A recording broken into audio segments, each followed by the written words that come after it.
Manipur itself is burning for 9 months and the Prime Minister is silent, has refused to speak up on Manipur till now.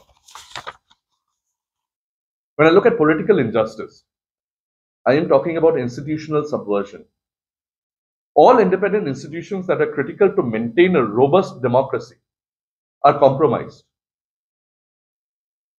Institutions have become, in effect, you could say, a rubber stamp for the RSS agenda.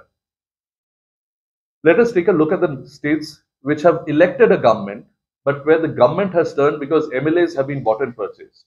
Arunachal, Goa, Karnataka, Madhya Pradesh, Maharashtra, Manipur.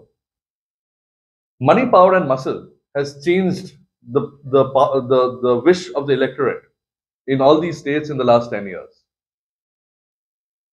95% of all ED and CBI cases are against opposition politicians. If a case is fair, so be it, it should be pursued. Is it possible that only opposition politicians will attract ED and CBI cases?